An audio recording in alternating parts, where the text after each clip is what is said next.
all things Pelicans. You're now tuned into the Pelican post game report. What's poppin', fam? Shout out to you guys. Appreciate y'all being in the latest installment of PPR. We up in this thing talking Pelicans. Shout out to the diehards out there. Appreciate y'all for joining in the stream tonight. We'll be talking some Pelicans, covering some topics, man. Y'all kick back, chill. We about to talk some Pels, man. So y'all hit the like button, hit the subscribe button. By all means, feel free to share the show on your social media feed. We up in this thing. Thank you, brother Michael. What's poppin', Flock? Thank you for your super chat. Thank you. Fuck too kind. Thank you, bro. Appreciate you, man. All right, we got some stuff to talk about to the Flock. As y'all come in, please feel free to hit the like button, man. Hit the sub button if you're not a sub, and please feel free to share the show on your social media feed. If you're listening via X, hit the retweet button, man. We in here talking Pels, man. What's popping? We got DC and Lex in the building tonight. What's going on, Lex? How you doing? DC fam, what's popping? What's going on? How y'all doing? All right, Lex. Shout out. All right, shout out to you, Lex. DC, are you there, sir? How's it? How's the weather on the island, sir? Let me check my phone. Just look out the window. Is it a specific city you want to know about? The city you're in, isn't it? Let me see the weather right here in New Orleans. No. Wait. Well, it's 78 degrees outside right now. All right, thank you, DC. Appreciate that. That's pretty cool for the city. You got that 100% humidity, man. So. That's right. Yeah, much love, DC. Appreciate the weather report. Doing good here, man. Matter of fact, what's the weather like where you at? Isn't it 78 degrees over there too? It doesn't matter, brother.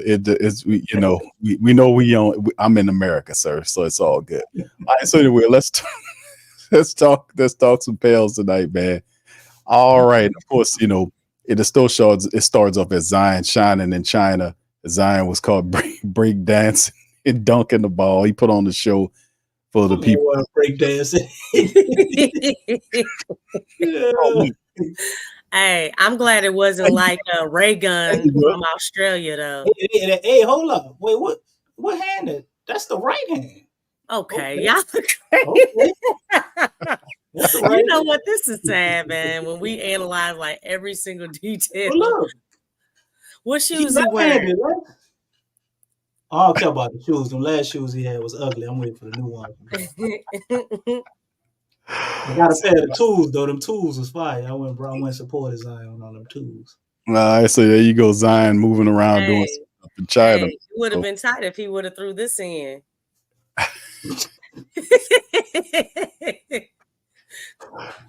But Zion looks good, though, man. He looked like he having some fun out there, man. He was dribbling around, showing some stuff. Lex, you seen him with the fadeaway, too, man. Zion was a little working there, man. What you think about Zion's little fadeaway?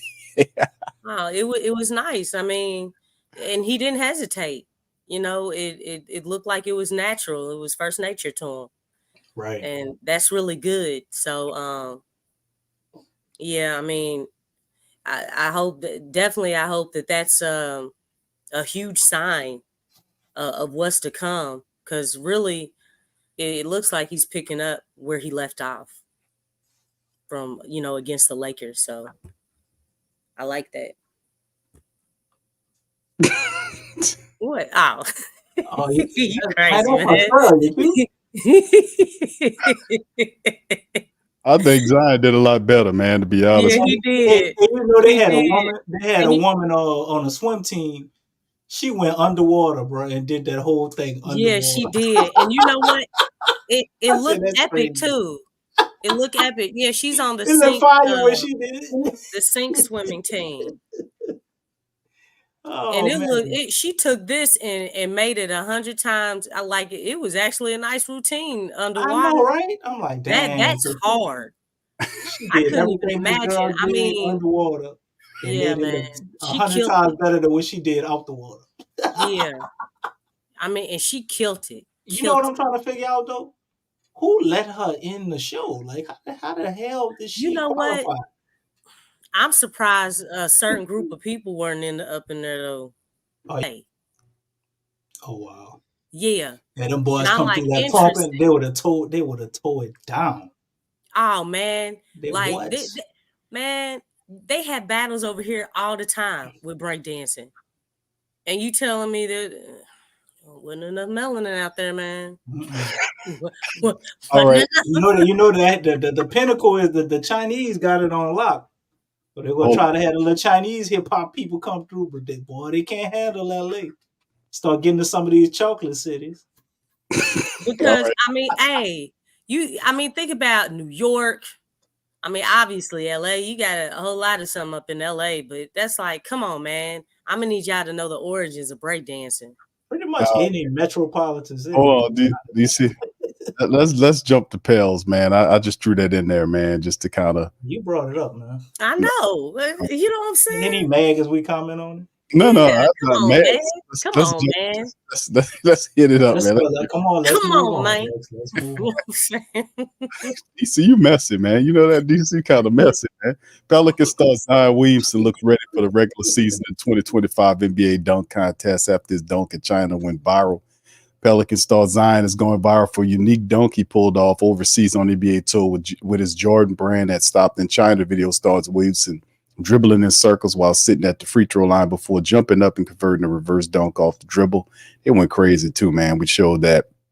And of course, they showed NBA All-Stars Luka Doncic, Paolo Banchero, and Boston Celtics champion Jason Tatum were alongside Zion and Jordan Brands overseas.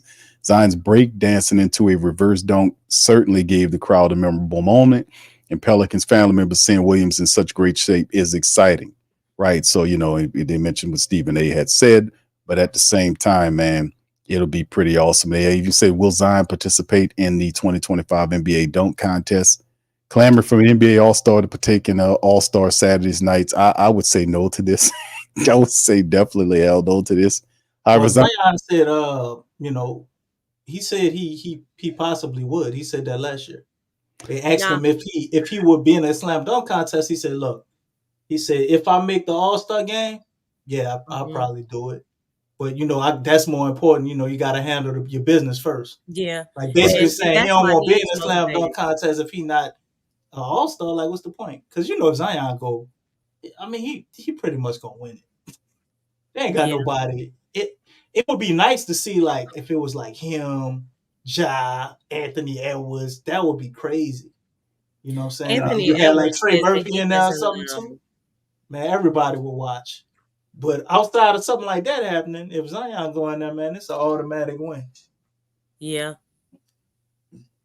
Yeah, he got that it there. It would, but see superstars in the dunk contest again, man. Yeah. That'll be awesome, man. The All-Star whole weekend is just, I mean, did y'all watch it? Yeah, I always watch it. I mean, yeah, I actually enjoy it. But I mean, one thing I don't like about it is the fact that, man, I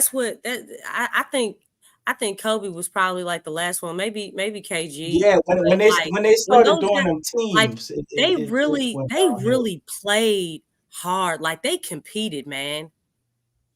Like, even it's like, I don't understand why like guys want to badly want to get there, but then they get there and it's like y'all don't even play. They want to get there because it makes more money. Lex, like, they built this into their contracts and stuff now. So, like, once they make it, that's okay. That's all they care about. That little, what's the winner get? 500,000 or 100,000, 200,000, whatever. Apparently, the money ain't they don't even care moving. about that. It's like, can you give that money to me then? Because instead of me watching it, I mean, because it's like they, the money don't even move them for real. Yeah, I mean, I feel like this, man. Like, do y'all love the game? Like, because I think my mentality is anytime I step on the floor, I don't care if it's street ball, if it's a pickup game, if it's an organized game, I'm playing. I'm going to go out there and compete. You know what I'm saying? And it's like guys just don't have that type of love for the game no more. Yeah, that's a lot of it's It's a lot of the contract. Things have changed, and no doubt about it, from what it used to be. I remember Jordan, Dominique, those Yeah. contests. Even the Vince Carter was doing his thing. T Mac was in there. Yeah. So for them to see Zion do that, maybe he can create a new wave where some of the stars will kind of go back to the dunk contest, and we won't see some of the like backup players doing it. Oh But shoot, we seeing G League guys. yeah, You know what I'm saying? guy can't even make the squad anywhere, but he the dunk Yeah, contest. he can't make no squad. But he can. But he And can you dunk know what? all. He's working his butt off. That dude's working his butt off to play in the league and everything. And it's like, It ain't happening. yeah. Let's move to this next article right here, fam, that we got up here. This also kind of correlates with the Zion health thing we talk about here. Pelicans news: Carmelo Anthony gets 100% honest on Zion Williamson's big weight loss. And Zion recently went viral for photos of him looking remarkably slimmer than before, drawing reactions from the basketball community. Carmelo Anthony, one of the more notable NBA personalities who noticed Zion Williamson's newfound body during a recent episode of 7 p.m. in Brooklyn with Kid Merrill, the 10-time NBA All-Star lauded Williamson for cutting down the weight, but added that he needs to be consistent with it to help his career in the long run. And this is pretty much what Melo said. He said he looked like he was in the best shape of his life, but it's not getting in shape. It's remaining in shape. It's remaining fit. No, you're going to get there, but you are going to keep that going. Are you going to do what you need to do to keep that? You being locked in. How are you going to do it? It's a long season, and you really got to put the work in to remain that way. There are no days off. And that's Melo kind of giving them the game on that. And pretty much, a lot of the criticism from people before, all of the ESPN folks and all that. Fully fit Zion Williamson is the key to New Orleans Pelicans' fortune. Believe it or not, Zion Williamson is coming off the healthiest season of his career, as he played 70 regular season games, averaging 23 points a game, just under 6 rebounds, 5 assists, 1.1 on the steals, on 57% shooting from the field. However, he was unavailable when the Pelicans need him the most, as Williamson didn't play a single game during the first round playoff series against the Thunder, in which they were swept. Many argue that if Zion Williamson is 100% fit by then, the Pelicans would have been more competitive against the OKC Thunder. No doubt about it. A healthy Zion Williamson changes everything for the Pel Nation. He changes every damn thing. So the whole thing is him doing what he's doing, and we seeing how fit Zion Williamson is. I actually think we're here now, like with Zion, all of the stuff that's been happening, his maturation with his family, all of the stuff he had to go through, the criticisms and all of this stuff. And then being healthy during the offseason, having Amy Atmore, which is another big key to this thing that we often talk about, having her here is a big help for him to stay healthy. And I do think that Zion Williamson will remain fit. And this damn sure is going to help the Pelicans' fortune. If Zion is there, man, the sky's the limit for the New Orleans Pelicans. DC, you want to chime in, then Lex, on the topic of 100% Zion Williamson, brother? Yeah, I mean, you don't sound like Melo hating or nothing. It's being maybe it's one of them things he's trying to pass a message to him through the media because he don't really know him per se. But he's absolutely right. Zion has been yo-yoing with his weight, the whole time in the league. Stories of him basically when he came into Duke, they wanted him to get down or maybe pick up some muscle and then had to get his weight down. Who knows how true that is? But in the NBA, we've seen Zion get bigger and bigger every year, and everybody tried to act like it wasn't an issue on his team. And I think now with the history that we have with his injuries and him actually getting hurt in the playing game, because the whole thing was he wanted to lose weight, but he still wanted to have enough weight to where he can be at advantage with the way that he plays. Obviously, you don't want Zion to be 230 playing the way he plays. I mean, he doesn't. I think maybe he probably still could pull it off at 230. It might be a little too small. But 260, 270 range is probably about where you want to see him at. And if he gets there, then that will be the next challenge to stay there because, You can fast, you can run, you can diet, you can do all of these things to cut weight.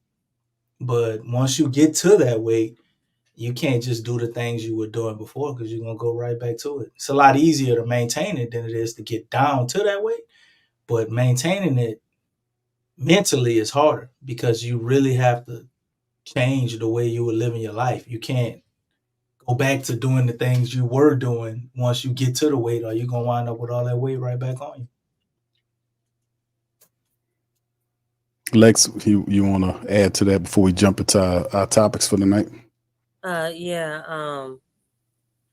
I think the hardest thing for Zion was to find the weight that works. I go back to the interview that he had with JJ Redick on Old Man and the Three. Right. And that's one thing that he stated was finding that weight. And I think in trying to find that weight, he was also dealing with injuries, which rehabbing is not getting in shape. It's rehabbing. You know what I'm saying? So that you can take the next steps to get in shape. So I just think that, like DC said, you know, it's been like a yo-yo for him with his weight. But obviously, injuries can throw a wrench and break all that up. And then it's like, I got to start all over again. You know what I'm saying? So, you know, and then depending on where the injury is or, you know, and all that stuff, you know, you have to re-strengthen those muscles. You know what I'm saying? Because a lot of times, especially with the hamstring, a lot of you're overusing the muscles on the other leg. And it's like that with any part of your body. If your foot is out, that means your other foot is going to be compensating for the foot that's down at the moment. You know what I'm saying? So all that stuff, because he does have a unique body. Zion doesn't have the traditional basketball body. So his body's very unique. And by it being unique, you know, trying to find that happy medium, the weight that works, that was the first thing. And then now that thing is, okay, now I need to consistently have this weight. Because changing his weight throughout, like, you know, the next few seasons or anything like that, that's going to hurt him just as well. It definitely has to be consistent. And that's not easy. You know what I'm saying? I mean, anybody who's in their early 20s, you know what I'm saying? I mean, and you have to be disciplined, you know, at a professional level to keep your body like that. That's not an easy thing. I forget LeBron, he had an interview and he talked about that. And one thing that he said is that to be a superstar, it really has to be a full out dedication. Like that's the only thing. You have to focus on that. And I mentioned that because it's everything. It's your body. It's the way that you eat. It's your lifestyle. It's everything. Like, in order for you to really be, like, for Zion to be as big as we all know that he can be, he really has to go to a whole nother level of dedication, determination, and just focus. And, you know, I mean, that's the price of greatness. You know what I'm saying? You may have to, you know, miss a, cheat day. You know what I'm saying? Like you said, it's no days off. You know what I'm saying? You can't think like, okay, well, I have a cheat day. Like, no, that's the price of greatness. If you want to achieve that greatness, like, he has to become like tunnel vision. Like, this is what I'm trying to do for the rest of his career. Yeah, it's definitely that, man. And the moment he does that, man, and I think he's on the right path. If you guys agree with me, I think that he's heading in the right direction because all of this is pretty much based on his health in terms of him being a centerpiece. I mean, he's damn near unstoppable when his mind is made up. You know, they have to collapse on him and you got shooters everywhere.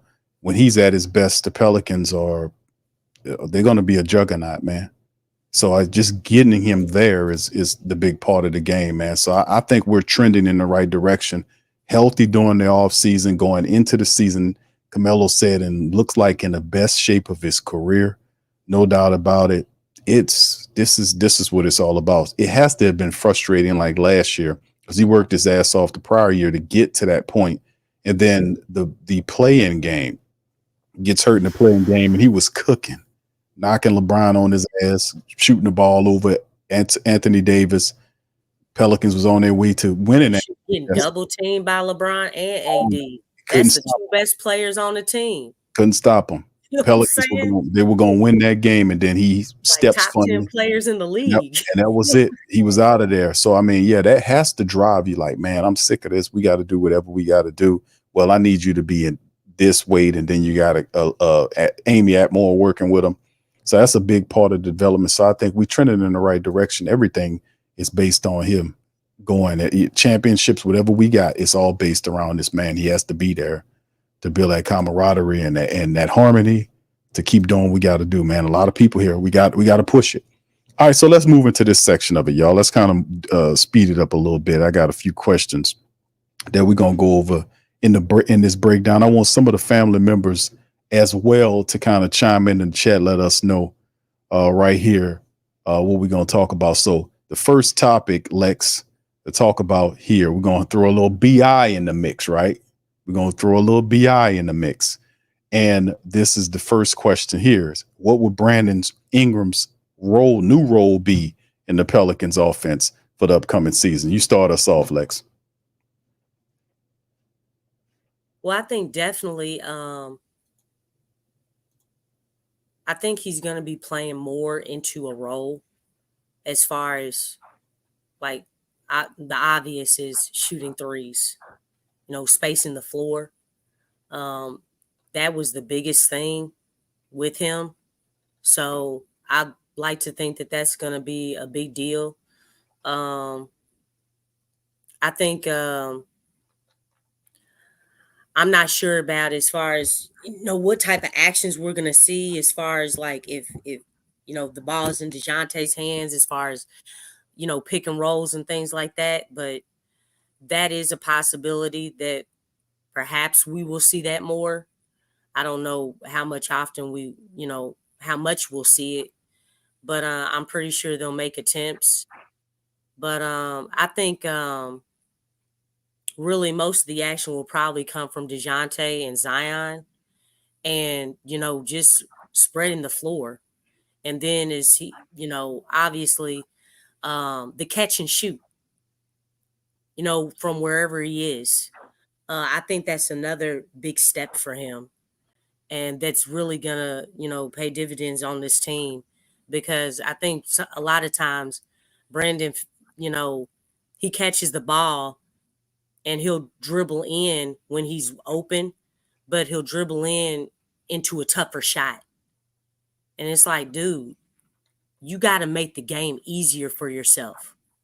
Make it easy. Sometimes you don't always have to dribble. Just be ready to shoot. We saw it. We saw glimpses of it, throughout the season, but it wasn't enough. It wasn't consistent. But I would definitely, something's wrong when all your shots are tough.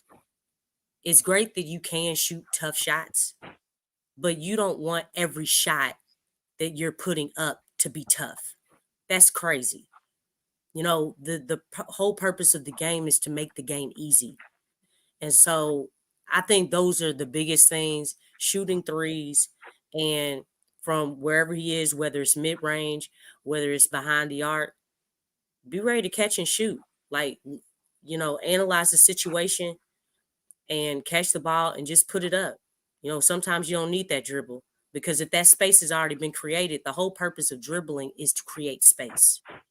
If the space is already there, then there's no need to dribble. DC, my brother, what you think about that? Which was your answer to that question, brother? What role would y'all gonna be mad at me? BI's role on the team this year is the same as his role on the team last year. BI is going to be featured as a borderline 1B alongside Zion. This is the same thing that's been going on when he was here. What I think will play to an advantage, I do think there's some truth to us having a point guard and in the way BI plays, as far as him taking some of those catch and shoot opportunities, as well as more threes. We have evidence for it. He played differently with Lonzo Ball the 2 years they played together. And Drew Holiday as well. He was on the 2019 team. It's a different BI. So I think he will take less tough shots with the amount of talent we have on his team, adding Dejounte Murray, which is another lethal weapon. There's really no excuse for him taking those tough shots unless you needed to. Okay, you want to take those tough shots, you can be the guy. Let's say we're in the Florida offense. Zion ain't got nothing going. We didn't have other looks. Okay, it's 10 seconds left. Let's dump it to BI. Whatever. You know what I'm saying? That's the time to take those shots. And I think with Dejounte at point guard, you'll see that. So you'll see a more efficient version of BI, but that leads me back to what I keep saying that nobody want to think about. Let's say BI takes 5-6 threes a game. His mid range is still as lethal as it is, and he gets that more under control with not using it, I guess not as much, but when needed. And he's attacking the paint. And this dude has what Stacy put in the chat, 24, 5, and 5. He do that, get 24, 5, and 5. Do you still really want to trade him? He's shooting at 38, 40% from the three-point line, 50% mid-range, 80 some odd percent from the free throw line. You still want to trade him? I mean, he's going to be very tradable then. So it's in our best interest to get him to play the way that he played in 2019 if we want to get rid of him. The problem comes, let's say BI shows you he can do all the things that we think he can't do no more for whatever reason, because after 2019, let's say he lost athleticism, he had a few injuries, whatever it is, but he shows that he can do these things. That's the one time I gotta back off of what I said about him getting $50 million. If BI come out and show he could do that, and he plays his best ball, somebody will give him $50 million. But it's got to be at that 3-point line. And then with the team that we have, just looking at, if we go back and look at the 2019 season, the one thing I can say about him shooting more 3-pointers, he had certain spots where it seemed like he liked the ball, and Lonzo Ball knew what those spots were. So if he can get some type of camaraderie with Dejounte Murray, which these are two guys that's been knowing each other a long time. They are in California right now. The whole team now, even Zion. Somebody usually is always missing. You know the one person missing? Who is it, Lexxah? Daniel Tice, right? You mean he's not in China? What? Oh yeah, Zion is in China. That's right. But I'm pretty sure he's supposed to be there, right? Damn, I forgot that fast. I just went with they said everybody was gonna be there. It's comical. Zion's in China and with so much confidence. I'm like, dog. They took a break from the camp so Zion could go to China, and they're gonna pick it back up because they said everybody would be there. Remember, but nonetheless, Bi and Dejounte are there. Those are two guys that have chemistry with each other, and I just don't see it as like Bi is gonna be some forgotten about guy, and they're gonna treat him like a player that's getting traded. You're gonna see Bi get the same level of respect and basically attention to the game plan as we've normally seen. All right. Willie Green is our coach. I don't know what big offensive strategy we supposed to just all of a sudden. I don't see. I have to disagree with you. Like, pick and roll. If he was making some stats, doing well and everything, give him the $50 million. I still would not do that. No. You heard me wrong, Lex. I said if BI is playing at that level, somebody will be willing to give him $50 million. We can't give him $50 million. Okay. We can't do it. We'll see. But that's why I say it's going to bring us to a dilemma, because I think if he play like that, David Griffin, and they're not really gonna want to trade him. But it's like, what do you do? We can't give him 50. I mean, you got to get him. You can't pay him. Yeah, but the fact that you said that, because obviously they're not going to pay him. Let's think about that. The Pelicans are not going to pay Brandon the $50 million. So with that being said, his role would have to change because he's not in the foreseeable future. His role will not change because he's not in the foreseeable future, because they're trying to trade him.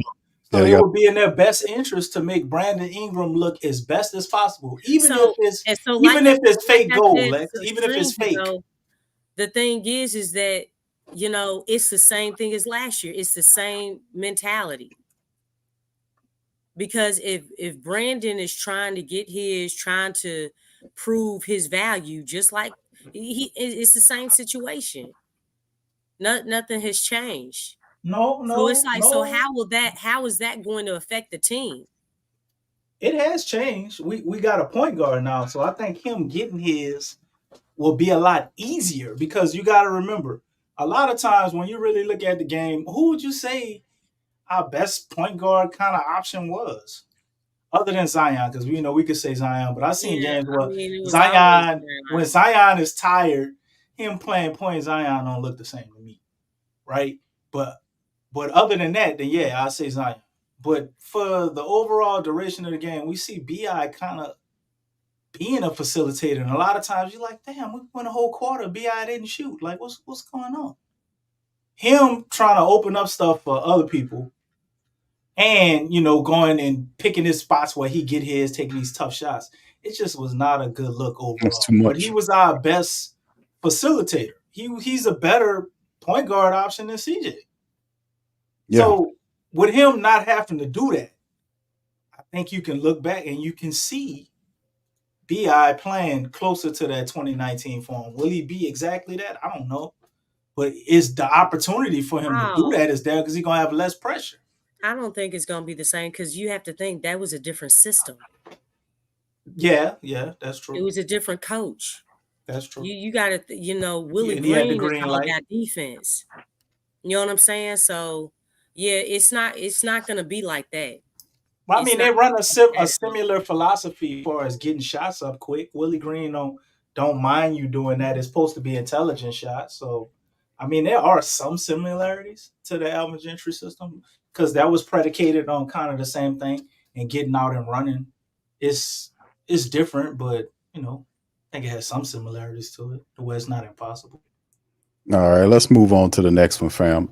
Does having a stellar backcourt of Murray and Jones compensate for not having a true center option? You start us off, Lex. Yeah, that's Lex thing right there. Well, and I was focusing on just the defense, but I think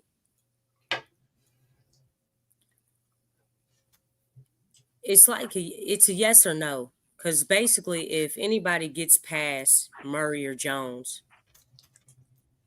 the pressure is going to have a ripple of, if they're not locking guys down, it's like, well, who else are we leaning on? I think the pressure, there's already automatic pressure on Zion in that front court. Because obviously, he's a 4. Everybody's talking about him being in that 5 spot, which I think from weak side, weak side help. I think Zion will do very well. But up front, like, I think a lot of people just still don't understand, man. You can't teach height. Small ball is going to be effective, but it's only effective in certain situations. But I definitely think Herb, like, on the ball, he's definitely going to do his thing, especially, when he's weak side as well.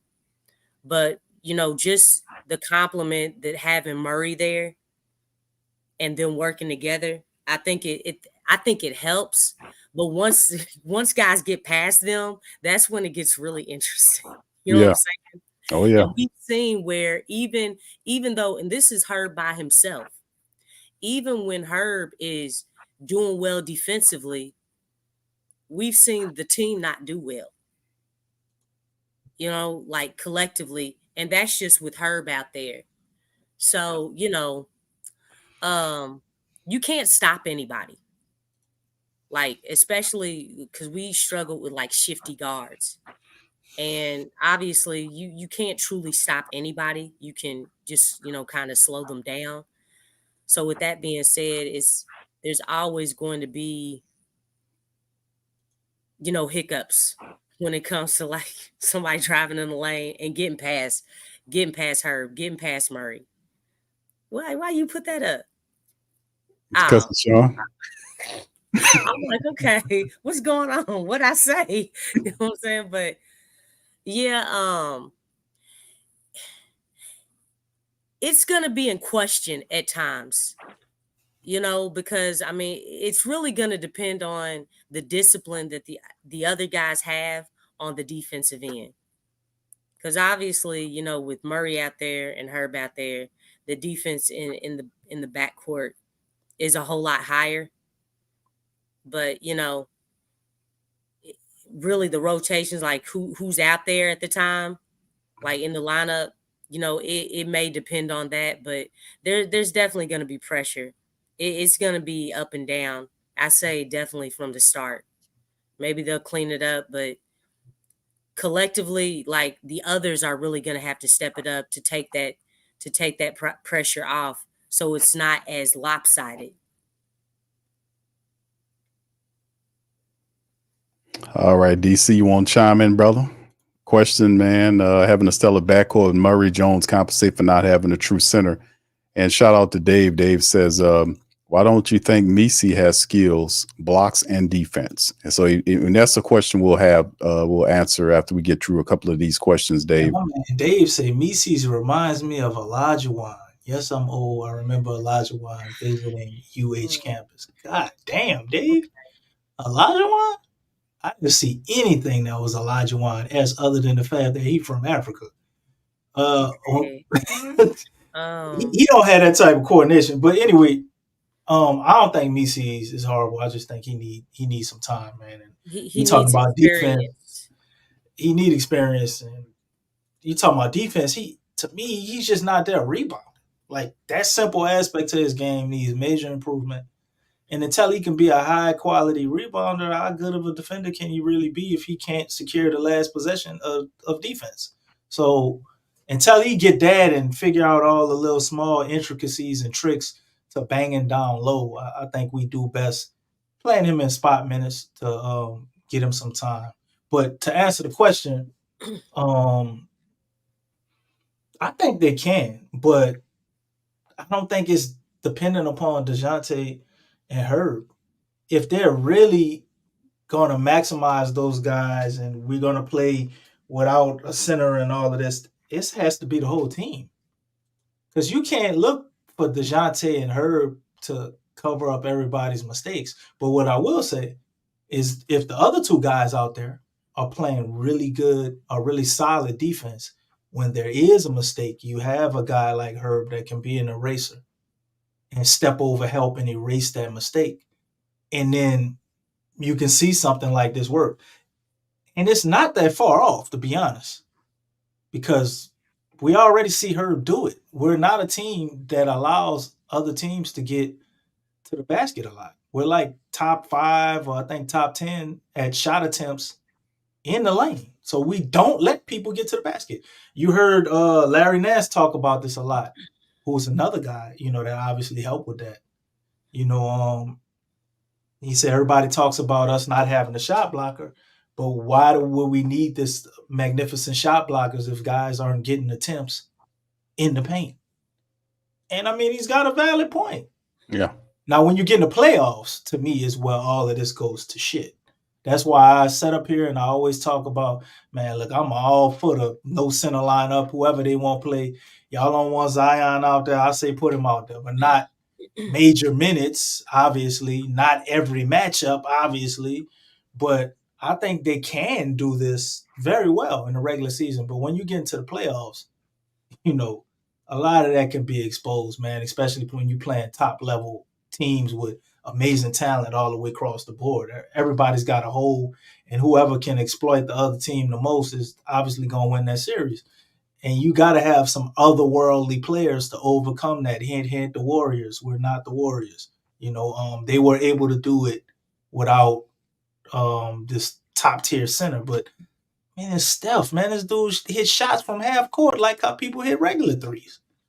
Then you got Klay Thompson, that's a sharpshooter, one of the best shooters ever in NBA history. And you got Draymond Green, who's 6'4", 6'5", or 6'6", whatever, guarding centers and doing it well. So, man, I think during the regular season, we can do this. Herb, Dejounte are excellent guys at covering up mistakes, but it's dependent on the other three guys that are out there at least handling their matchups solidly. They can't just be getting cooked. Then it'll never work. We have to operate as a unit. And then the next thing we have to do, we would have to figure out our rebounding. It is super imperative if we're going to do that we got to, the whole thing is, Lex, we got to rebound. If they can rebound, it'll work, and we can be a top tier defensive unit in the regular season. Hey, you run across somebody like your Embiids and your Jokers who just goes sit down there and try to exploit that shit every play until you figure it out. But I think it's possible, and I think it's in our best interest to do that with the way the roster is, barring that a guy like Meritage, Mekovic, I don't know why I keep calling him that Meritage, man. Nico still on the brain after all these years, huh? Makovic or Mises or Jameson, one of those guys steps up and just shows you something that you knew that could possibly be there, but you weren't sure if it was going to reach its potential. If they play above expectations, we might not even have to have this conversation. Mm-hmm. Yeah, it's going to be fun, man, watching this stuff happens, man, to be honest with you, because I think we'll see this backcourt at some point. Now, I know you got the big money backcourt of having CJ with his 33 and a third out there, but at some point you will see Murray and Herb Jones, and a lot of people are excited about that. Because Willie Green is a defensive guy, so I appreciate the excitement. He's probably salivating over that. Right. My bad, DJ. Carlo, I'm gonna just say Carlo. I got you, bro. Yeah. Watch yourself. We got DJ in there. He's a Carlo DJ, I was saying his name wrong, DJ. I was saying Makovic. You saying Mises? Isn't it? Yeah. Jeeves Misi? Yeah, I don't think you put an S on that, brother. You put an S on that. You got two S's in there. That's just DC's accent, man. I'm gonna say Mrs. That's what it looks like. No, brother. That's DC's accent. Go ahead, Lex. Nah, DJ said, we do have centers, and he started laughing. Yes, you have centers, but at the same time, you don't have centers. Okay? In that same breath. Can you break that down? Yeah, yes, I can. You translate on that one. Yeah, yes, I can. Okay. You have Makovic, who has not played not one game in the NBA. You have Yves Misi, who has not played a lot of basketball. He played basketball late, so he needs reps. Anyone who has a lot of experience, they are going to attack the living snot out of that dude. And he's going to get in foul trouble. The smart centers that are in the league will attack him. Okay? They will. They'll have done their due diligence. Then you have, Tice. Obviously, Tice does have a lot of experience, but he is 6'9". So when you look at the grand scheme of things, like name any of our centers, right? Name any of them, and name a center from another team. Just any of them. Wait. Are Messi, Wemby, Messi, Jokic, Messi, um, Gafford. Who are you taking? Gafford. I'm just saying, like, I mean, think about, come on, we have to, but you got to be real about it. You got to be real about the situation. Like, What about what if we have a guy that can play up to the level defensively of like Bam Adebayo? Like he's kind of undersized, but what at 6'9", 6'8"? but I mean, the experience level that he has is like really high. The dude's gone to the finals like twice. No. That's fine, Lex. But do you remember Bam Adebayo when he was a young buck? I mean, he still showed all of the potential we have now, and that's the one thing he could do from the very beginning, which was defend and rebound. Yeah, they had another center. His offensive game is what grew. I feel you, Stacey. We don't have Bam Adebayo. We don't. But yeah, I'm just saying we haven't seen these guys play. I haven't seen Carlo play anybody in NBA minutes. I ain't seen Yves, Mises I did play see anybody. Man, We saw him in the summer league, but I can tell you this though, Lex. But I will say, playing around better players does make a difference. But how much does the measuring stick move? Well, this is the thing with him. Did you watch him from one summer league game to the next? Because my first game, I wasn't impressed at all. I didn't see anything I liked from the first game, right? Then the second game, I'm like, okay. And then the third game, I'm like, damn, that was he constantly got better. Please don't say that, Stacey. If we are trying to maximize that man, putting him at the 5 is not it. If the goal is to maximize, saying that Zion is our center, and if that's the case, then that's not maximizing the best player on our team. That's not maximizing his abilities at all. It's oxymoron. Nah, I'm not for that. You know what I'm saying? Yeah, I mean, what are the Pelicans doing? What are y'all doing? Zion is not our center, but I think he's such a unique player that he can play center minutes in the right lineups. But Zion is more of a. He's more of a small forward that don't shoot than anything. If you really think about it. Yeah, he is. He's a guy. He's definitely he's a pure splasher that can create his own opportunities. Everybody want to put him down, under the basket because of his girth and his athleticism. And it's like, no, that's not smart basketball, people. No. I don't know, Lex. I heard your take last. I went back and watched the show that I missed, and I liked the idea of Zion at guard and how you was breaking that down. But I also think it's just as dangerous putting him there as it is at the 5. Because all that running and jumping and lateral movement with the super quick guys, I think you run into the same thing. It's great in spots, but full time, I think you run into the same thing unless Zion is. That's with anything. I mean, we either got to trust what Zion's been doing. I mean, I go into every season like, look, it's a brand new season. The dude has been obviously working with Amy Atmore. It's like, are we still keeping him where he was coming in last season or something? Or, I mean, because obviously he made steps this season. He played 70 games. I'm expecting more trending in the right direction. Right. I mean, but no matter where you have Zion, you can get injured no matter what position you play on the court.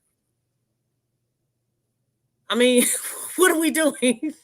I mean, the thing is, you either got to play confident, but you can't play skittish.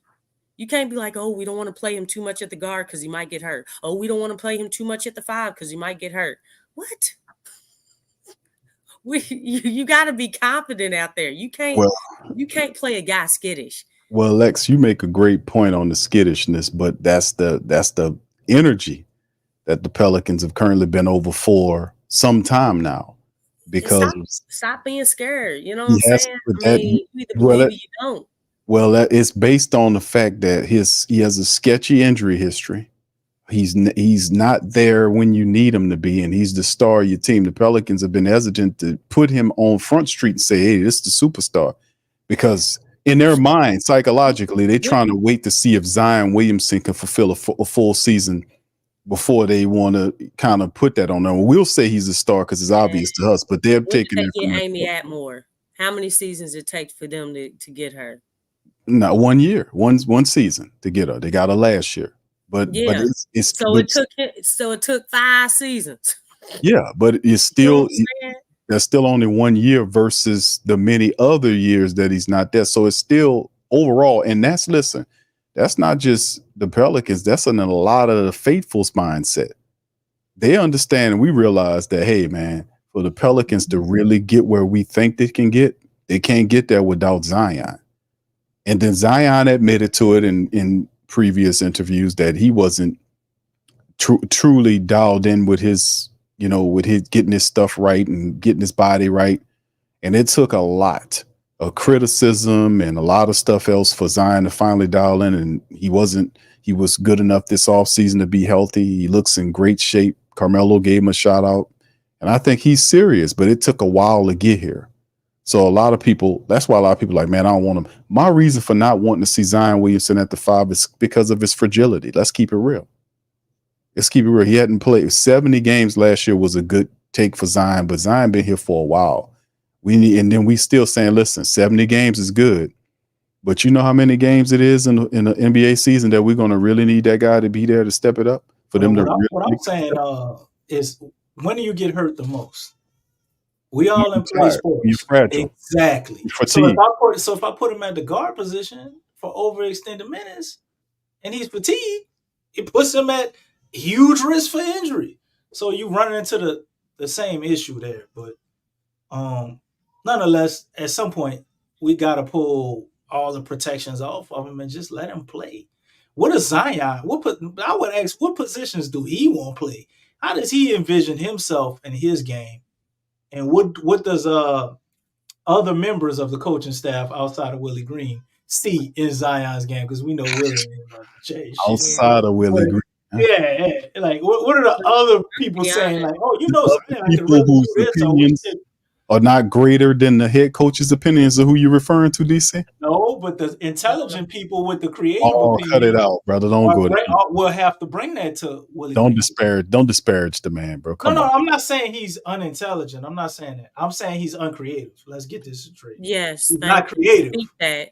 So I'm saying the intelligent, creative people on the coaching staff will have to present unique ways of using Zion to Willie, because he's not going to do it unless Zion himself comes out and says, hey, look, I want to do this, coach. I'm good. Willie will let him do it. That's the one thing I like about Willie. I think if you approach him with something, he'll try it. Now, as far as him keep doing it, he ain't going to keep doing it. Nah, that's fair. But he will try it. He's going to backtrack. That's fair. Remember, take one step forward, take 2 steps back.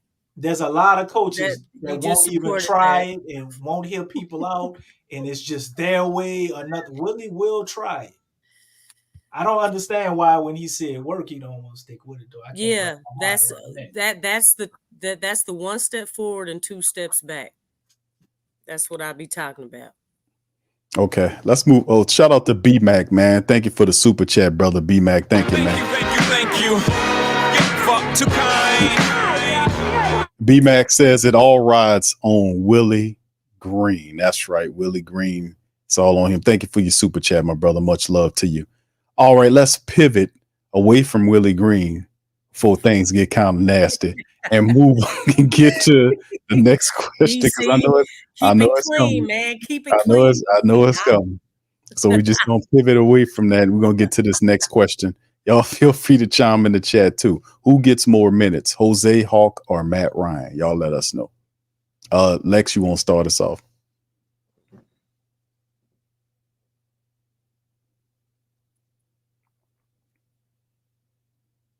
I probably Next. say Jose. Okay. Yeah, I'm sorry. I had to look Just at the thinking. question again, but I probably have Jose, all because defense is the top priority with this Pelican squad, based off the coach's philosophy. So, but really, if it was me, like really, it would depend on the situation. Okay. But I know for sure that it's probably going to be Jose. I think the next person that would be behind him, if it's between the two, it would probably be Matt Ryan, because I don't think Hawk can really move the needle as far as with his defense. Because really, it's one of those things. Look, dude, if you want to play, you gotta play defense. I think in summer league he was getting pushed around a lot, so definitely he's got to hit the weight room. But just because of Matt Ryan, his size, as well as his shooting, and he does hustle, I think it would be between Jose and Matt Ryan, but definitely Jose because of the defense. What you think, DC? Hawk and Matt Ryan ain't getting no minutes. We know this. So Jose I was minutes trying to give him hope. ain't going nowhere. Javonte Green, man. Like I told you, this is Najee Marshall, bro. Like he's gonna get all of those Najee Marshall minutes. If you go look at this guy, man, the dude was playing shooting guard, small forward. They had him at power forward. I see the game where it looked like he was the damn center. Like Javonte Green is he just do whatever. Hold on, DC. Hold that. We're gonna go back to that because I got a question for that, bro. So just no, I'm just saying, like that's the guy who's throwing a monkey wrench and everything. And also, I think we have a dark horse name that y'all ain't put up there because I think he's a guy that could also take Matt Ryan minutes, or Hawk minutes, or injured Jose minutes. Why does nobody talk about Antonio Reeves, our rookie? He plays defense. He can shoot the 3 ball, and he could get to the rack. Mm-hmm. He got a little bit of a handle, way better handle than Hawk, at least. Antonio Reeves is somebody who come in there and take minutes too. Then you still got CJ and Trey, or Herb and Trey coming off the bench. Man, at this point, I'm starting to believe the goddamn trade rumors about Hawk. It's like, how is he even going to play? I don't want to trade him. But after everything you heard me say, how he even going to get minutes? Yeah. Man, how going to another team, though, they'll know exactly what to do with him. And we going to look like fools. Which is sad. But how with this team, the way it is, and the coach that we have, knowing the disdain he has for people that don't excel defensively, Antonio Reeves, we know he's a good defender. And he played, 4 or 5 years in college? So he's a rookie, but technically that dude, I think he might be older than Hawk. You know what I'm saying? Like, so they signed Matt Ryan, cut him, and then brought him back. Is he a trade piece? I mean, I would hope. Really not. I'd like to keep Matt Ryan, but we're not going to play him. And I'd rather get rid of him than Hawk. So I would hope they brought him back at a cheaper contract and going to have him part of a trade or whatever. But, man, we got like 6 damn shooting guards on the team, man. Like, yeah. You know what I'm saying? Everybody's. But he doesn't value shooting either. For real. Is Dejounte gonna help with the rotations? I don't want because Q Dejounte gonna help with the rotations because you said he was gonna help unlock some stuff in Willie. Yeah. It ain't got nothing to do with no rotations, bro. Not gonna help. No, I'm saying exactly. You don't think Dejounte could help? The coaching matters. I said Dejounte will help, and Willie will teach him up on what he want him to do, and he'll kind of round out the edges and do what's best. Now, could he make some suggestions? Why not? Because Willie does take suggestions. He does. But you guys are very fair in your suggestions. We need him to digest them. We need to make a suggestion box. We need him to retain it. Okay. Lex. Put all our suggestions in there. It's like, look, we don't just need you to know 1 + 1. We need you to retain that junk and remember for the rest of your life and use He knows. He knows 1 + 1, Lex. He knows 1 + 1. No, but Yeah. it's The be thing, just we gotta embrace all of that at all times. this is the point, Not though. something. I keep saying the same thing that's factual. The same thing over and over again. That Willie Green has to do his best coaching job this year.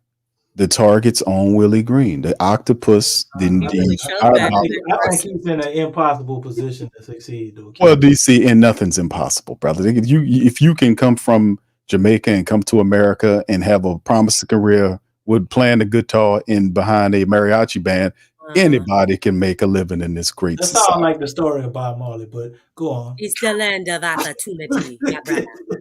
It's the land of opportunity. Pretty much. I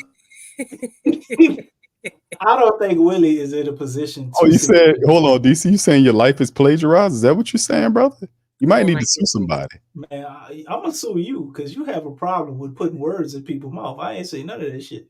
But what I did say is Willie Green is in an impossible situation. He's not an impossible situation. He's in a situation, Q, where the man could win 50 games and he still could lose. It's hard to find minutes. Like, if Willie Green, did he got the problem? It's hard to find minutes for someone who I compared to like a Steph Curry. Y'all basing this on y'all basing this on what y'all seen last year in anticipation that he won't change anything. That's y'all standpoints. Y'all standpoints is y'all basing this on. It's hard to find minutes. Y'all are basing this on last. It's hard to find minutes for someone who puts up 34 points. You told him, man. You said Willie Green's is in an impossible situation with all this. I'm saying this. It is not an impossible situation. No, it's an impossible situation. That's right, Lex. Because that's an impossible. If Willie Green wins 50 games, it should not be an impossible situation. If Willie Green wins 50 games and he go to the first round of the playoffs, right? And the Pelicans get swept, Willie Green gone. He out of here. You don't want to wait that long. Bro, listen. Hold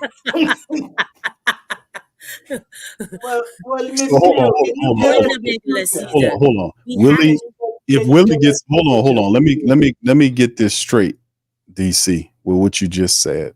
You believe that Willie Green wins 50+ games, get into the first round of the playoffs, gets swept and gets fired? Yes. Mandatory. It needs to be earlier than that. Mandatory. They can't get there and be embarrassed like that again and Willie Green keep his job. No way. So they get swept in the playoffs. Is Zion playing? Let me flush out all. If he playing or he's not, he's still the same thing. Hold on. I gotta flush this out because you made this bold prediction, and I want to flush this out. Now, is Zion Williamson playing in this scenario? Is he healthy and playing in this scenario? It don't matter whether he plays. No. In the first round. No. If it's any Pelican team, question, man. If it's any Pelican team that's playing in the playoffs that has a healthy Zion Williamson getting swept, they shouldn't. But Willie up a wet dream. So No. See, that's what I'm saying. Well, you can't keep it real, they brother. Shouldn't. How they gonna get swept if Zion healthy in your own scenario, brother? They shouldn't. What do they get swept in your scenario? Yes or no? I'm feeling who that daddy. Q, I gave you a hypothetical scenario, and now you're trying to make it factual. No, no. He's in an impossible position to succeed because of what he's up against. Now, is there a glimmer of hope or a mustard seed of faith that he can make it through all of this? Yes, and you're clearly clinging to that. But looking at things the way they are, I think if Willie don't get the bench rotation correct, which it should be easy to do, but I thought that last year. You made a bold accusation and said, if Willie win 50 games, bro, whether Zion was hurt or not, and they get swept in the playoffs, and we have the exact same thing like we had this year, we has to go, bro. If Zion Williamson, because there's no way that should happen. Well, I mean, you just said And I had to flush it out. It's like if Zion Williamson is healthy, they're not going to get swept in no first round. They're not going to get swept. And then I've seen stranger things, Q. Me too. I've seen some strange things. Some of these coaching calls that Willie did in the playoffs this year. I was like, So no Zion not getting swept in no first round. Man. They shouldn't, man. But what if we go up? What if we go up against the best team in the West? So you'd have to be the 8th. That means you had to be. You barely got in the playoffs. The team is a borderline playing team again. It's a playing team. That's what DC. Now he's saying you're a playing team. Like hold up. That's the problem. I don't consider the best team in the West just based on their record. I consider the best team in the West to be whatever team went on and went to the goddamn finals.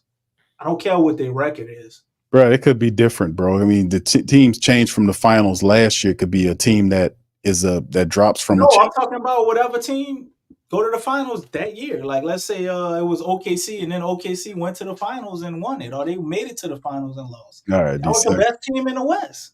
All right, brother, I got you. I got you. It don't have to be based on them being the number one seed or not. Okay, thank you for that, sir. Let me kind of pivot and get to these. There's no way you should get swept. Is all I'm saying. Lose the series. The goalpost, DC. But there's no way you should get swept. Does Willie get fired? Yes. I just think you see how I lacked hesitation on that. Yes. No, you definitely put your foot in it when I challenged you on your Zion thing. All right, so let's move. If Zion play and they get swept, he's still getting fired. I don't care if he play or you don't. He ain't go. Zion Williamson is playing and he's healthy in the first round playoff series. They're not going to get swept. They shouldn't. All right, then we're in agreement. Then, so that's a crazy comment you made. About Willie Green here, bro. There you go. That's what it goes back to. Because y'all coming from the philosophy that Willie Green will be the same. He won't change nothing. And I'm telling you. Willie Green has been the same for the last 3 years. It's a different situation altogether. This is a different team. The pressure is a lot higher. When Langdon is gone, there's nobody to blame. You can't blame Bryce. The only other guy you could. So you think they're gonna get rid of David Griffin? No, they. Where are you talking about? I didn't say nothing about them getting rid of David Griffin. I said they got rid of Trajan Langdon, and the only other person that you could fire. Did he get rid of Trajan Langdon, or did he leave? He got rid of him. He seen the gun coming. He seen the gun coming, and we've been said that. We've been said that because of the managerial style that David Griffin operates. Leave for 3 years, Q. He was here faithfully for 1 year. He been trying to leave every year after that. And that's all because he don't like the David Griffin style of management. He's a micromanager that's constantly talking and running his big flapping stupid mouth, and he doesn't need to say anything. But he's an attention whore who always talks about things he shouldn't be talking about because that's something that the general manager should be talking about. That's his damn job. Let him talk about the team and let your coach talk about the team. But he's constantly sticking his foot in his mouth. He has no discipline to stay out of the public's view because he wants credit for all of the decisions that were made. Trajan Langdon seen that. We seen that many years ago and said, and Landon say, man, whatever moves I make, I could be making the best moves in the world. I will never get credit for this. They'll always, even the damn media was writing articles and putting in there, they spoke to general manager David Griffin. And David Griffin is the VP. They will want to go and talk to him. They asking him questions and Trajan Langdon sitting right there. We used to make fun of Trajan Langdon on the show and make mime references back in the day because he would never, ever do any press conferences. And then it got to the point where we was getting on him so much that he finally started doing press conferences. I'm like, where the general manager at? This dude never know where to be seen. Open your damn mouth. So for Bryce, man, open your damn mouth and start talking, bro. Don't let that octopus over there out talk you. Now, Bryce is safe because he just got here, but Willie ain't. He might have gave Willie an extension. We don't know what it is. But at the end of the day, if the team fails, Willie Green is under the gun. It won't be David Griffin, even though it should. But that's how he protected himself by saying, hey, here go my coach right here. And he done fail, I'm going to fire you. And that'll be good enough to sway some people. Even though it'll be his third coach. Well, 1, 2, 3. Yeah, it'll be his third damn coach in 6 years. if that happens. So what I'm saying is I don't anticipate Willie Green coming into this season turning into some super coach. What I'm saying is that you should see in his 4th year as an NBA coach, you should see some level of improvement in him as a coach. And if you don't, then he's in trouble. That's what this is. What this is either coach or die. He's at that line. And that's what I've been saying. I've been saying that he has to step up and do the best coaching job that he's done. Hold up, Q. What is this? The 2008 election? You keep talking about this coach or die stuff, bro. Coach it. No, it's not. It's what's going on, bro? You done redid the vote or die? No, it's coach or die. That's how it is. That's coach or die. Am I right, Flock? Flock in the chat. Put one in the chat if you agree with me, man. It's coach or die, right? He has to coach him up, do the best job he's ever done, or he's done. That's the reality. He has the floor. 49 wins. We're not tolerating all this. It will be hell to pay. And David Griffin's not loyal to anybody. He'll cut Willie Green down if he needs to, if it'll save his own neck. This is a vicious octopus who will spray ink on anybody that get close to him that's aggressive. All right, so anyway, let's get into it. Who gets more minutes, Tice, Mekovic, or Jamison? Who do you think, Lex? I'd have to say Tice. He has more experience. But, obviously Mekovic and Jamison have youth and the athleticism. I don't know. Seeing Jamison with Grizzlies, I really think that kind of helped his case. Of course, I know he was, obviously cut by the Grizzlies, but he got a lot of playing time. He was going up against the best, and he actually played pretty well against, the Pelicans when they went up against him. So I think in a way it may be between Tice and Jamison, but I give the edge to Tice just because of his experience. Would it, DC, same question to you. Is there any scenario in which Tice, well, we'll get to the question because I know we noticeably didn't put Misi in there for a reason. I got another question for him. It was Tice. Tice. It's a silent H. Mises. Go ahead, DC. Answer the question. Stop trying to get back, man. You so petty, man. So petty, bro. Go ahead and answer the question, dude. Petty ass. Coach or die t-shirts. Coach or die.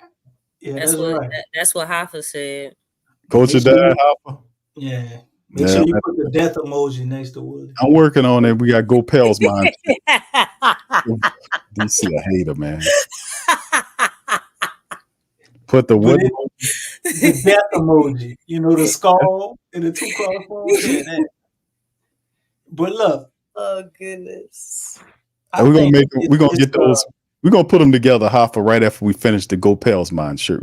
I think this is a more interesting minutes discussion than the previous 3 because I think these 3 guys all are in position to prove either one of us wrong, depending on what our answers are. This is how I see it playing out. I think in the beginning of the season, it's obviously going to be Tice.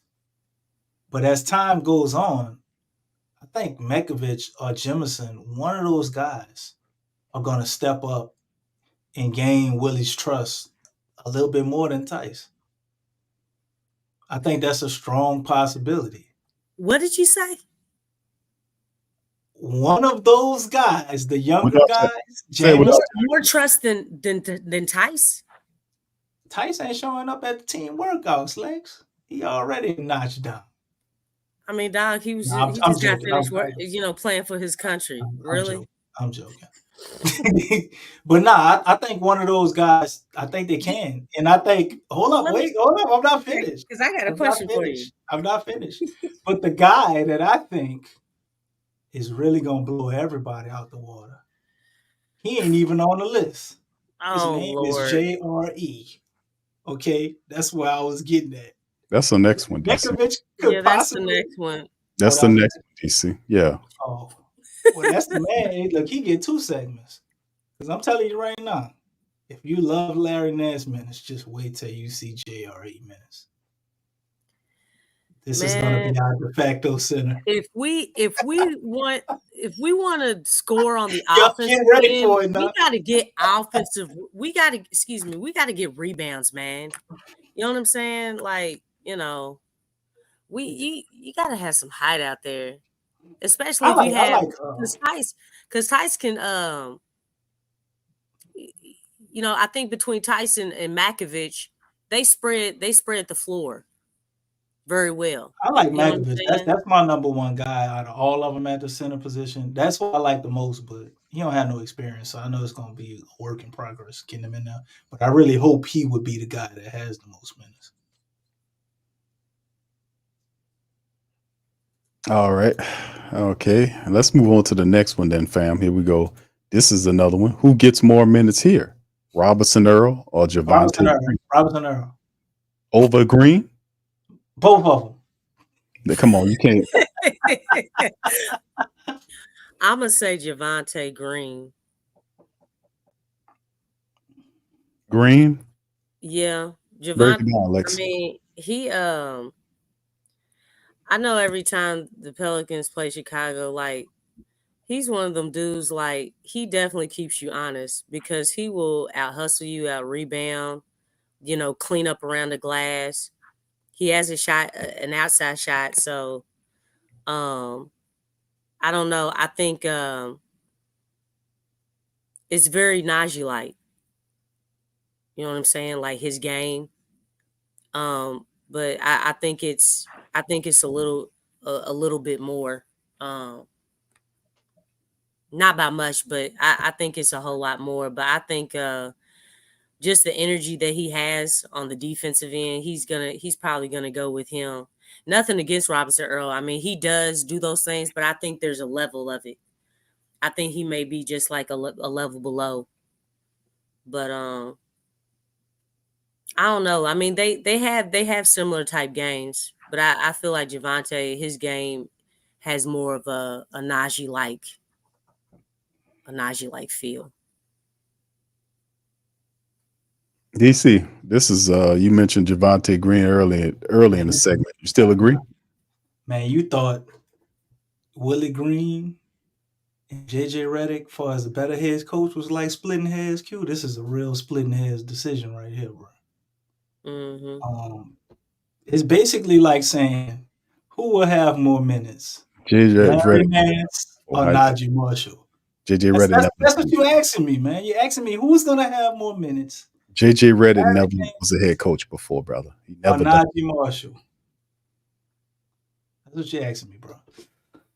But Willie Green loves his guys, man, and Robinson Earl has been here. So I'm going to say Robinson Earl.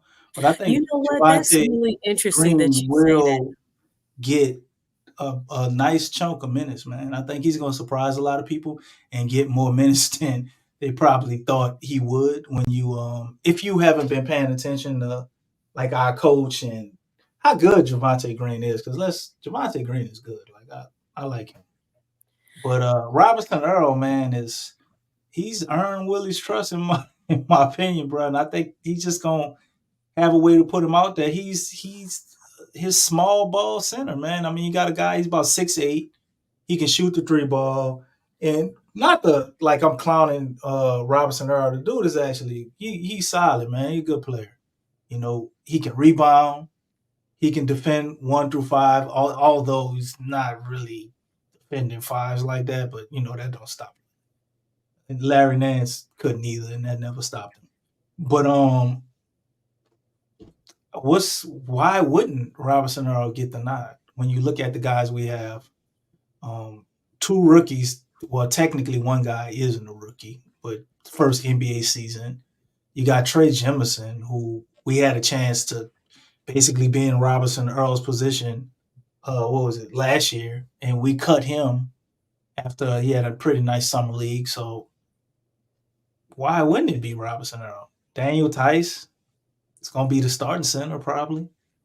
And let's just go with another 6'8" guy. We leaning all the way into small ball, baby. Y'all better get ready. I don't know. We're gonna try our hardest to not play any 6'10" guy that ain't Trey Murphy. You watch. Well, what would be the purpose of bringing in the guy you call Yves Missi? What would be the purpose of doing that? Then he's a 7-footer. I mean, I had to draft somebody, baby. Oh, but my goodness. He's developmental, Q. Developmental. I think he probably sees some G League minutes this year, man. Maybe after the All-Star break, Mises could come along or come on. This dude with this I would be Mises. happy if it's high before that. But hey, the brother got to learn, man. He's a quick learner, so maybe he can shock us. And we'll see him out there. You start hearing about him like you heard about Herb, and you just can't not play him or something. There's a possibility that could happen. So, do you think that Willie, like, you're basically saying that he's going to favor the guys that were on the team last season? College coach guys, even though they're just as a part of the team as the other guys, like, we're not competing here, like, because the whole goal is to have the best player out on the floor. But it seems like, for every question you kind of pointed out, guys earning his trust, like, dude, this is the pros. This isn't college. You're absolutely right. But I've been made a fool of plenty of times doing these shows and expecting Willie to do something different. And I'm just sick of expecting that. I expect him to put trust in the guys that he already know what they can do, because that's what he's shown me he is. You'll have somebody, especially with the bench. With the bench, he's going to go with all the names they got out there. And it's like, oh, that guy would be great on the bench. Oh, man, you see this? Willie's going to pick the dude you ain't never heard of who you going to give a shot. That's just what he does. That's been on the team and done all the little stuff. That's what he does, man. Well, I guess he has no choice but to trust Dejounte then. Right. Well, starters are different. I mean, but he just got on the team. He hasn't been around long enough to build trust. How long does it take to build trust? Well, where the real magic shines, Lexxah, on that second unit. How long does it take to build trust, people? Come on, put that in the chat. It's on the second unit. All the magic happens on the bench, Lexxah. Oh, goodness gracious. Well, you got to be trustworthy to get bench trust, man. It's like, don't nobody who just got onto the team have a chance. As far as the bench, you're right. The only reason Javonte gonna get minutes because we don't have a guy like Najee. He's the only guy we got that's like Najee. He fits Najee, or you can say he can do what the positions you would want him to be in for Dice. All it takes is for Willie to have one defensive situational possession at the end of the game, and Javonte get out there and he make a play. That's it, Lex. Permanent minutes. You can't just trust that fast. But if you do something, let's say you hit a game-winning shot or you win a game on offense, you still in game, I trust. Got to see more from you. Only on the defensive side of the ball. So what you're saying is that this coach of this Pelicans team is not the coach of the future. Exactly. All right, let's pivot to the next question. Will Yves make is that a winning mentality? Is Will as DC calls him, Yves DC really get true minutes to develop this year? True minutes, Lex? What you think? Yeah, true minutes in the G League, most definitely. He needs reps. And once he gets his reps up, that'll help him a whole lot. Like we cannot expect Messi, Hakeem Olajuwon, man. I don't know if that's true respect for his name or not. Because I mean that's the dream right there, man. I mean that's a heck of a praise right there. But the dude has to put in some work. You can't expect a guy who hasn't played a lot of basketball to just go out there and know exactly what to do. In order to gain experience, you gotta get those reps in. You gotta learn the game. The pros is a different breed than anything. And he started playing like at 16. So I mean, basically one of the biggest things that's helped him is obviously, height, but I mean, just being realistic, he's not coming in ready. He's just not coming in ready. Mm-hmm. And that's just the reality of it. I mean, it's going to be G League. It's going to take some time. You know what I'm saying? I know they talked about how his growth and development, like he learns very quickly. He picks up on a lot of stuff, very quickly. But I still kind of feel like, getting in foul trouble and things of that nature is still going to be challenging, because you have a lot of experienced guys, high IQ guys that have been around the game and played the game a whole lot longer. And, they'll be on attack mode. So it's going to be a learning curve, just coordination, just knowing the game, knowing the spots. There's a lot that goes in the game. It's not just, having the ability to block shots. It's not like college, so obviously we're not going to get everything with Summer League, and we're able to see glimpses of things that he can do, but it's still going to be a journey for him. So definitely those minutes are going to be in the G League for sure. DC, what you think, brother? I think he's going to get true minutes. He's going to get like 30 minutes a game in the G League, and he's going to go on. We're going to watch him develop. And like I said, realistically, I think it'll be maybe the second half of the season. This is, the Willie Green, you new to the team rollout plan that we follow for most of our rookies. So after about the All-Star break, you're going to see this notification that we all get and say, Yves Mises has been signed to the active roster. But you might get one scare where you think, wow, he's actually going to get minutes when somebody get hurt. And you'll be like, oh, Yves Mises added to the active roster, and then Willie not going to play him. And then the person going to come back from injury, and he's going to go back to the G League. But after the All-Star break, I think you may finally see him crack the rotation and get about 3 minutes at the end of a game. And then we really can see what he can do after that. He's got the Cody Zeller position, in my opinion, Q. Break in case of emergencies. He's a rookie. Let him develop. That's what he's going to go through. The only exception is if they start practicing before when they go to training camp. That's when man, couldn't even think of the damn thing. When they go to training camp, if Yves Mises is in there and he's just making plays left and right, I don't care if he can't make a layup. If he's making plays left and right defensively and he rebounding the ball, you could possibly see him get some minutes early on, man. But I don't believe that shit gonna happen. But if he's outstanding defensively and he's just a rebounding monster and he done went hung out with Dennis Rodman and stuff while he been. I was waiting for the punchline. Right. He'd have been hung out with Dennis Rodman, and Dennis Rodman was showing all the weird ass angles and shit he used to be pointing at too when they was asking about rebounding. If he do that, then he could get some minutes early on.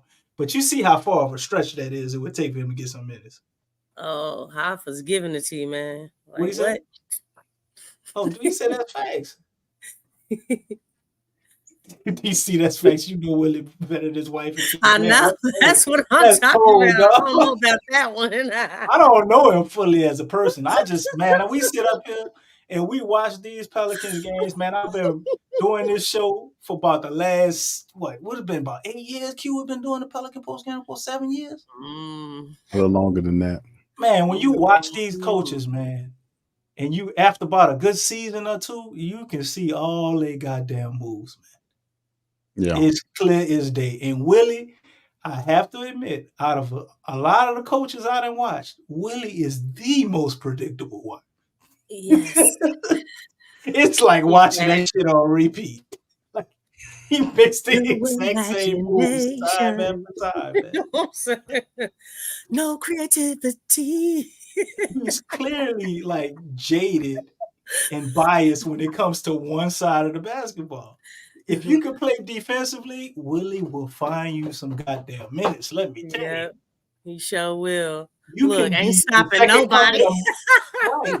You could be the second coming of Michael Jordan on offense. Nobody, and You ain't he getting was no like, minutes. "We need more defense." If you can't play defense, you ain't getting no goddamn minutes. Anybody who don't, if you got a big contract, if you got a big contract, you kind of safe because like David Griffin gonna make him play you. But if you like up and coming guy, you don't know how to play defense, man. You might as well just retire so you could get out of the contract with the Pelicans and then unretire and go sign with somebody else. You ain't gonna get no damn minutes. You just gonna waste a year over here. Or you could just collect a check, man, and wait for next year and don't re-sign because he ain't gonna play you. All right, there it is. All right, that's our You questions. see how all these questions come back to the That's our questions, man, for the night, man. Topic. Yeah. So What there does it it is. lead to every single time? Yeah. Stacey got a question. Uh-oh. Can somebody else break her heart, please? Okay. Stacey, first of all, Stacey's a guy, man. Oh, I'm sorry. Oh shit, Yeah, my bad. that's what I was assuming too for some reason. Sorry. Stacey, yeah, brother, come on. I mean, we got women and guys listen to the show, man. Honest mistake. I'm sorry. Go ahead, Lex. Oh, no Diddy.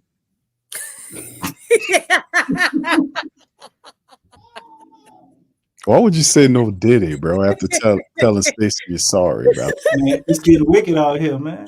Oh, goodness. Okay. I'm a boy. Why did you say that when Hopper was saying that you know Willie better than his wife? Why did you say no Diddy then? I didn't take that like that. Okay. Oh, I call a man. I'm thinking a man a girl, and he said he a boy. That calls for no Diddy. I don't see that was the wrong women. timing, man. I mean, come on, DC. Better late than never. Yeah, according, you know, it's sad to say this, but it is true. According to Jose's height, you know, it just ain't gonna happen. It's just not. You know, what you already see with Jose is that's what you're gonna get. His ceiling is not too much higher, and it really just doesn't make sense to do that. I mean, like I said, like you have guys that, you know, are taller, you know, that are able to give, like, maybe not in the way that he does it on his defensive prowess, but you have other guys that just, you know, they can do what he can do, especially if they apply themselves. And I mean, obviously, when you think of him, like somebody taking him down low, you know what I'm saying? I mean, especially in the playoffs, that's a huge challenge to ask someone like him, you know, guarding somebody like 6'5" and higher. You know what I'm saying? All they got to do is just rise up above them. So there's only so much that Jose can do. So he's not about to get like an extension like that. So, but yeah, kind of like along with what DC was saying. Thought you was gonna tell the whole truth, nothing but the truth, Lex. He ain't getting the extension at all. I don't think. Brandon Ingram and Jose, in my opinion, are a package deal. Jose wants to be here. BI is his guy. I think that's another part of the reason he likes it here. He was probably willing to give us a hometown discount. We have an influx of younger guys. And we have problems with our salary cap. And we're going to possibly trade for a center that could be making anywhere from 10 to 20 million. I don't think Jose is going to take the hometown discount this time. I mean, especially without BI being here. And I just see it as there's going to be a team out there that's willing to give Jose, like, gonna give him the bag like Najee. And you know what we're going to do is, we wish him the best. He was a great player. And that's going to be that. He was a great human being. You got to say that right. No, I was talking about us. I'm not talking about him. But anyway, like, I don't see us being able to re-sign him because we're moving on from BI. And I think that's the same way, like, okay, let's say if all this stuff wasn't happening with BI, do you guys think there's a possibility that Najee could have still been around? Would Najee have took less money to stay here? No. No. If it was something reasonable, I'm talking about for him, man. You're talking about an undrafted player? Instead of it being 27, the Pels were willing to give him 18. You don't think he would have took that to stay around? Possibly. He liked you enough too. I think he would have. Yeah, he liked you. If was still staying, and he know his partner Jose gonna be here. Like, them dudes got a brotherhood, man. They be hanging out. You just seen them out, like, in the city together. Those are the three that's together. B.I. told him what's up. You're like, man, I'm get my bag. Because you might not get a chance to be on a team where you enjoy it this much at another point in your career, but they also got to cash in and get their money when they can. But I see it as I see it as man. Jose ain't gonna be able to retain. It's too expensive.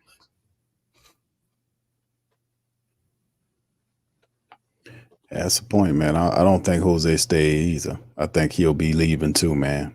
I think you got a certain time frame with these guys, and Pelicans did. He wanted to be a Pelican for the rest of his life, but then he's gonna be like, I want $8 million a year.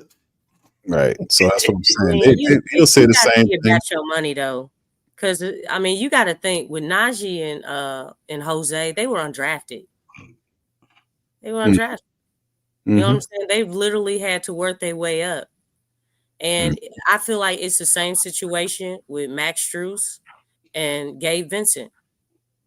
What did they do? They ended up leaving. They got better deals. Got that money. Yeah. You got to get that money. And listen, they always say that. Ex-players always say that. As a player, you have to get your money. Right. Because the thing is, a year later, it may not be there. 2 years later, it may not be there. You got to act on that.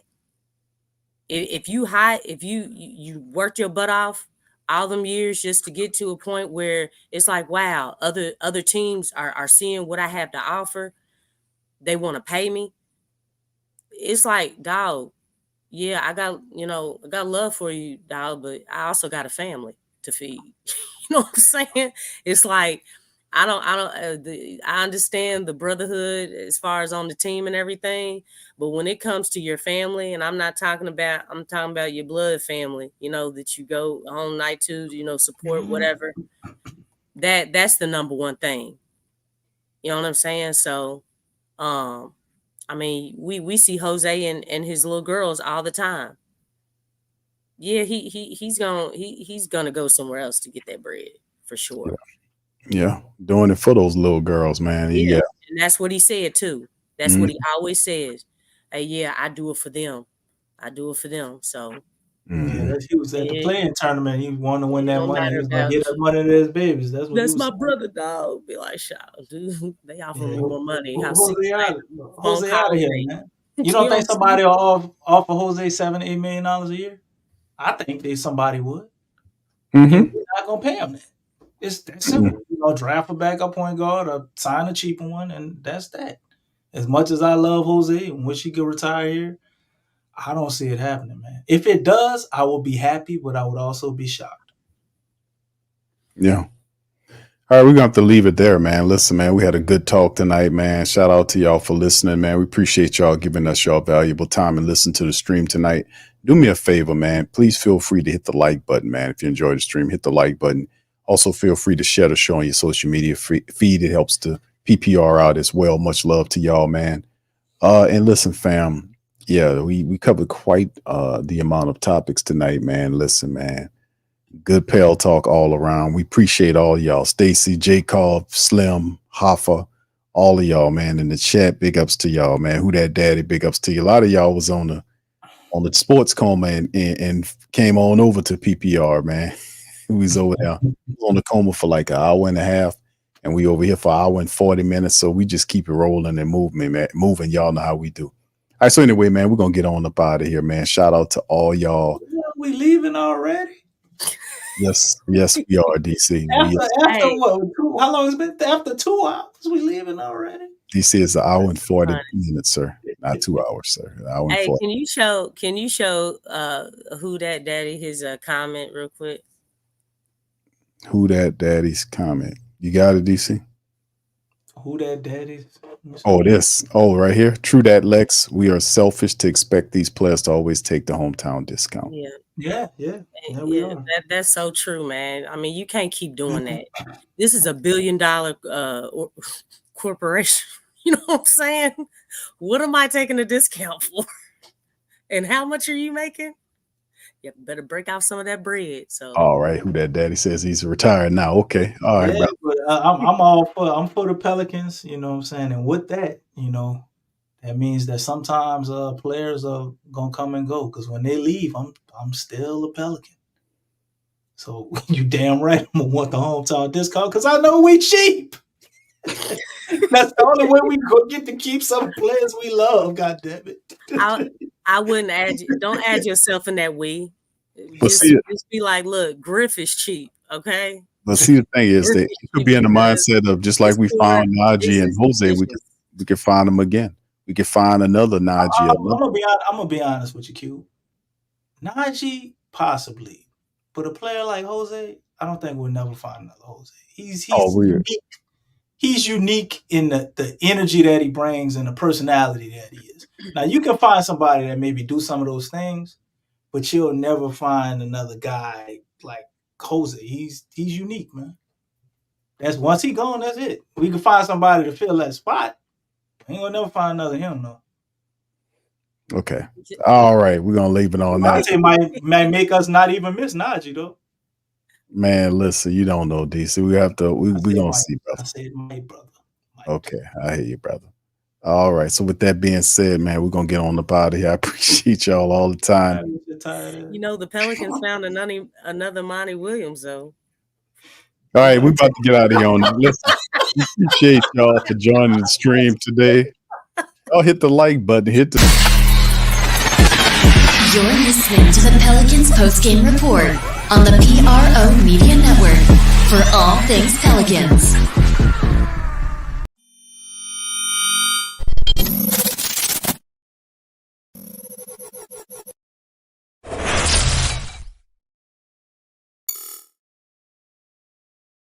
TheWhoThatDaily.com. That's right, TheWhoThatDaily.com. Your one-stop shop for everything New Orleans Saints, New Orleans Pelicans, LSU Tigers, even the top flight boxing news. So if you're a Who That and you're looking for a place to stay up on your team, TheWhoThatDaily.com is your site. TheWhoThatDaily.com for the sport Who That in all of us. That's right, the Pro Shop is the platform store where you can go and buy all the latest merch to support the platform. Available at the Pro Shops, we have dozens of hundreds of products available for you and your family. Unisex tees for men and women, hoodies and sweatshirts, tank tops, kids and baby items, long sleeve tees, mugs, pillows, wall art, bath bedding, face masks, phone cases, stickers, bags, fanny packs, socks, hats, and many other items. Please feel free to check out the Pro Shops. The link is in the description section below. And remember, it helps the platform continue to grow. Check out the Pro Shop and Who That too.